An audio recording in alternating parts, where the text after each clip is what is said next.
ঘাটালে দুর্ঘটনার কবলে যাত্রীবাহী বাস। পশ্চিম মেদিনীপুর সাত সকালে দুর্ঘটনার কবলে যাত্রীবাহী বাস দ্রুত বেগে যাবার সময় নিয়ন্ত্রণ হারিয়ে নেমে গেল রাস্তার পাশের গর্তে। চিৎকার চেঁচামেচি শুরু করে দেয় বাসে থাকা যাত্রীরা। বাসের খালাসি গেট খুলে যাত্রীদের নামানোর কাজ শুরু করে। ঘটনাস্থলে স্থানীয় লোকজন এসে পৌঁছে যায়। খবর দেওয়া হয় ঘাটাল থানায়। ঘাটাল থানার পুলিশ এসে আহতদের উদ্ধার করে। স্থানীয় গ্রামবাসী ও পুলিশের তৎপরতায় আহতদের একটি ব্যবস্থা করা হয়। ঘটনায় আহত একাধিক, তার মধ্যে 7 জনের অবস্থা গুরুতর হওয়ায় চিকিৎসার জন্য নিয়ে যাওয়া হয় ঘাটাল সুপার স্পেশালিটি হাসপাতালে।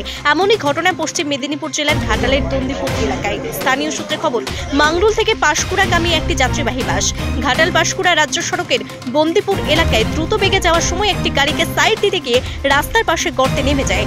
বাসে থাকা প্রায় 40 জন যাত্রী অল্প বিস্তর আহত হয় সকলে। তাদের মধ্যে 7 জনের অবস্থা গুরুতর হওয়ায় দ্রুত তাদের চিকিৎসার জন্য নিয়ে যাওয়া হয়েছে ঘাটাল সুপার স্পেশালিটি হাসপাতাল। মাংরুল পাঁশকুড়া একটি মিনি বাস খড়ার দলপতিপুর দিয়ে আসছিল। এমন অবস্থায় একটি লরিকে ওভারটেক করতে গিয়ে বাসটা কিছুটা দুর্ঘটনা ঘটে। এই বাসে প্রায় 40 জন প্যাসেঞ্জার ছিল।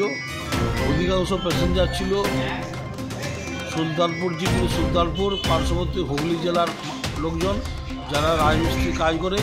রাজমিস্ত্রি কাজের সূত্রে দাসপুর যাচ্ছিল। এমন অবস্থায় খড়ার দলপতিপুরে বেশ কিছু প্যাসেঞ্জার ইনজিওর হয়। এখন পর্যন্ত ঘাটাল মহকুমা হাসপাতালে 7 জন আহত প্যাসেঞ্জার হাসপাতালে এসেছেন।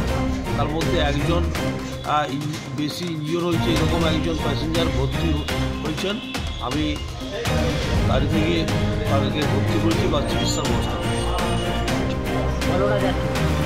কিসে করে মমতাময়ী বাসে। তারপরে কী হলো? ও গাড়িতে আস্তে আস্তে ওখানে একটা লরিকে ওভারটেক করতে যে কী ডিসব্যালেন্স করলো বুঝতে পারছি না। ও গাড়িতে পাল্টি খাওয়ার মতনই করে দিয়েছে, পাল্টি খায় না। কোথাওটাই ওটা হচ্ছে বন্দিপুরে। রাস্তা থেকে গাড়ি নেমে গেছে। হ্যাঁ, সামনের দিক নেমেছে, পিছন দিক আছে। কিছু ধাক্কা লেগেছিল? ধাক্কা সবারই ক্ষতি হয়েছে, কম বেশি। কতজন ছিল বাসের মধ্যে? 50-55 জন। কতজন আহত হয়েছেন আপনারা? 35-40 জন। কোথায় যাচ্ছিলেন আপনারা? আমরা যাচ্ছিলাম কলোড়া। কী কাজে? ঢালাই কাজ করতে যাচ্ছিলাম। আমরা নিত্যদিনই যাই। আমরা শ্রমিকের কাজ করে? হ্যাঁ, শ্রমিকের কাজ করছি, নিত্যদিনই যাই। আহত হয়েছেন আপনারা? হ্যাঁ। নাম কী? নাম আপনার? হারু সাঁতরা, বাড়ি কোটা।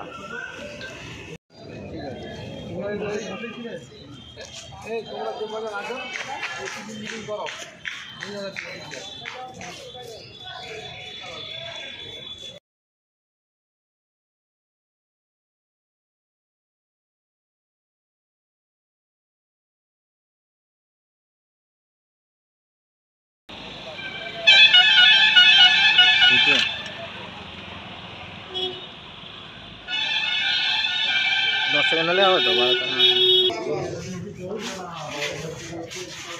ওই যে পাঁশকুড়া বাস খড়ারে হয়েছে, একটা ছোটোখাটো অ্যাক্সিডেন্ট হয়েছে। তাদের 7 জন ইনজিওর হয়েছে। এমার্জেন্সি ডাক্তার বলেছে, এরপর আউটডোরে দেবে। আমি ফোনে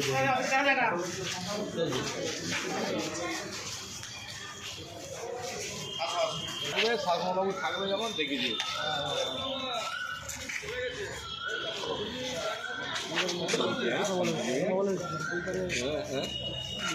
এই তোমরা একটু চা টেবিল খেলো, খেয়ে বসবে।